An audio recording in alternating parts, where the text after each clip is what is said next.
Genèse 21. L'Éternel se souvint de ce qu'il avait dit à Sarah, et l'Éternel accomplit pour Sarah ce qu'il avait promis. Sarah devint enceinte, et elle enfanta un fils à Abraham dans sa vieillesse, au temps fixé dont Dieu lui avait parlé. Abraham donna le nom d'Isaac au fils qui lui était né, que Sarah lui avait enfanté. Abraham circoncit son fils Isaac, âgé de 8 jours, comme Dieu le lui avait ordonné. Abraham était âgé de 100 ans, à la naissance d'Isaac, son fils. Et Sarah dit, Dieu m'a fait un sujet de rire, quiconque l'apprendra rira de moi. Elle ajouta, qui aurait dit à Abraham, Sarah allaitera des enfants? Cependant je lui ai enfanté un fils dans sa vieillesse. L'enfant grandit, et fut sevré, et Abraham fit un grand festin le jour où Isaac fut sevré. Sarah vit rire le fils qu'Agar, l'Égyptienne, avait enfanté à Abraham. Et elle dit à Abraham, chasse cette servante et son fils, car le fils de cette servante n'héritera pas avec mon fils, avec Isaac. Cette parole déplut fort aux yeux d'Abraham, à cause de son fils. Mais Dieu dit à Abraham, que cela ne déplaise pas à tes yeux, à cause de l'enfant et de ta servante. Accorde à Sarah tout ce qu'elle te demandera, car c'est d'Isaac que sortira une postérité qui te sera propre. Je ferai aussi une nation du fils de ta servante, car il est ta postérité. Abraham se leva de bon matin, il prit du pain et une outre d'eau, qu'il donna à Agar et plaça sur son épaule, il lui remit aussi l'enfant, et la renvoya. Elle s'en alla, et s'égara dans le désert de Bir-Shéba. Quand l'eau de l'outre fut épuisée, elle laissa l'enfant sous un des arbrisseaux. Et alla s'asseoir vis-à-vis, à une portée d'arc, car elle disait, que je ne vois pas mourir mon enfant. Elle s'assit donc vis-à-vis de lui, éleva la voix et pleura. Dieu entendit la voix de l'enfant, et l'ange de Dieu appela du ciel Agar, et lui dit, que as-tu, Agar? Ne crains point, car Dieu a entendu la voix de l'enfant dans le lieu où il est. Lève-toi, prends l'enfant, saisis-le de ta main, car je ferai de lui une grande nation. Et Dieu lui ouvrit les yeux, et elle vit un puits d'eau, elle alla remplir d'eau l'outre, et donna à boire à l'enfant. Dieu fut avec l'enfant, qui grandit, habita dans le désert, et devint tireur d'arc. Il habita dans le désert de Paran, et sa mère lui prit une femme du pays d'Égypte. En ce temps-là, Abimélec, accompagné de Picol, chef de son armée, parla ainsi à Abraham, Dieu est avec toi dans tout ce que tu fais. Jure-moi maintenant ici, par le nom de Dieu, que tu ne tromperas ni moi, ni mes enfants, ni mes petits-enfants, et que tu auras pour moi et le pays où tu séjournes la même bienveillance que j'ai eue pour toi. Abraham dit, je le jurerai. Mais Abraham fit des reproches à Abimélec, au sujet d'un puits d'eau, dont s'étaient emparés de force les serviteurs d'Abimélec. Abimélec répondit, j'ignore qui a fait cette chose-là, tu ne m'en as point informé, et moi, je ne l'apprends qu'aujourd'hui. Et Abraham prit des brebis et des bœufs, qu'il donna à Abimélec, et ils firent tous deux alliance. Abraham mit à part cette jeune brebis. Et Abimélec dit à Abraham, qu'est-ce que c'est cette jeune brebis, que tu as mise à part? Il répondit, tu accepteras de ma main ces 7 brebis, afin que cela me serve de témoignage que j'ai creusé ce puits. C'est pourquoi on appelle ce lieu Bir-Shéba, car c'est là qu'ils jurèrent l'un et l'autre. Ils firent donc alliance à Bir-Shéba. Après quoi, Abimélec se leva, avec Picol, chef de son armée, et ils retournèrent au pays des Philistins. Abraham planta des tamarisques à Bir-Shéba, et là il invoqua le nom de l'Éternel, Dieu de l'éternité. Abraham séjourna longtemps dans le pays des Philistins.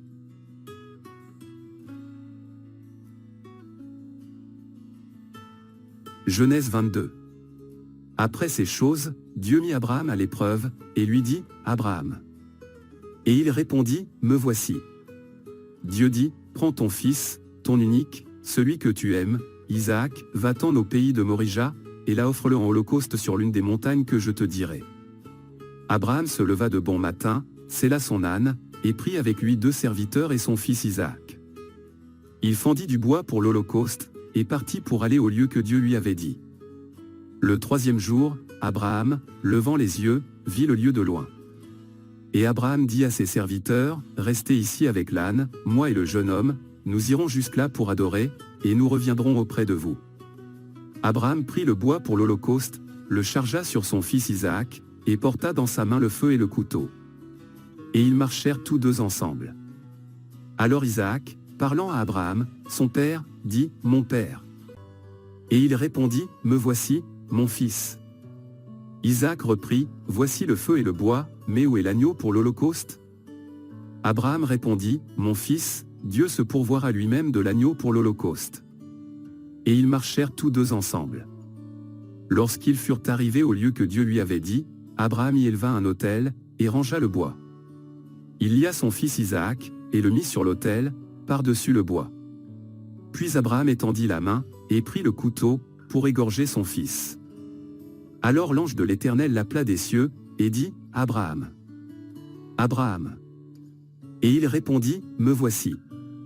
L'ange dit, N'avance pas ta main sur l'enfant, et ne lui fais rien, car je sais maintenant que tu crains Dieu, et que tu ne m'as pas refusé ton fils, ton unique. Abraham leva les yeux, et vit derrière lui un bélier retenu dans un buisson par les cornes, et Abraham alla prendre le bélier, et l'offrit en holocauste à la place de son fils. Abraham donna à ce lieu le nom de Jéhovah-Jireh.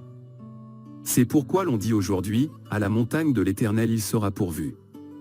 L'ange de l'Éternel appela une seconde fois Abraham des cieux.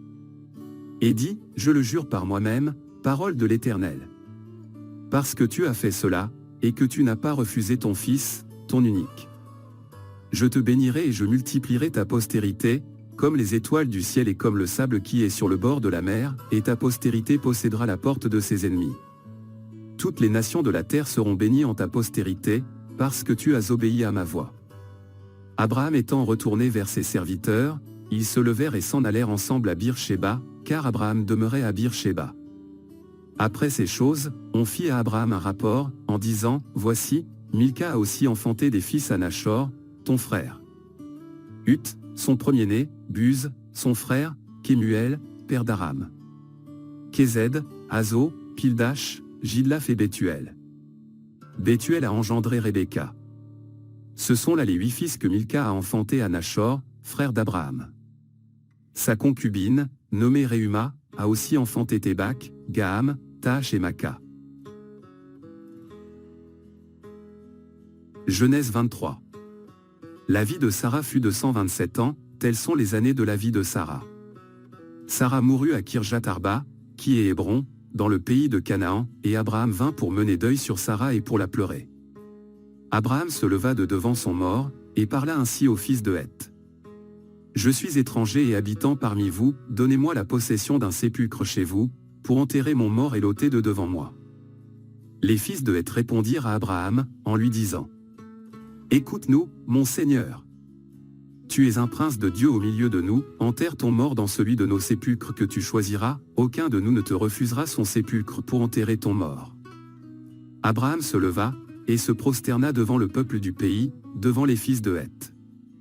Et il leur parla ainsi, Si vous permettez que j'enterre mon mort et que je l'ôte de devant mes yeux, écoutez-moi, et priez pour moi Éphron, fils de Tsochar, de me céder la caverne de Macpéla, qui lui appartient, à l'extrémité de son champ, de me la céder contre sa valeur en argent, afin qu'elle me serve de possession sépulcrale au milieu de vous. Éphron était assis parmi les fils de Heth. Et Éphron, le Héthien, répondit à Abraham, en présence des fils de Heth et de tous ceux qui entraient par la porte de sa ville. Non, mon Seigneur, écoute-moi. Je te donne le champ, et je te donne la caverne qui y est. Je te les donne, aux yeux des fils de mon peuple, enterre ton mort. Abraham se prosterna devant le peuple du pays. Et il parla ainsi à Éphron, en présence du peuple du pays, écoute-moi, je te prie. Je donne le prix du champ, accepte-le de moi, et j'y enterrerai mon mort. Et Éphron répondit à Abraham, en lui disant, Mon Seigneur, écoute-moi. Une terre de 400 cycles d'argent, qu'est-ce que cela entre moi et toi?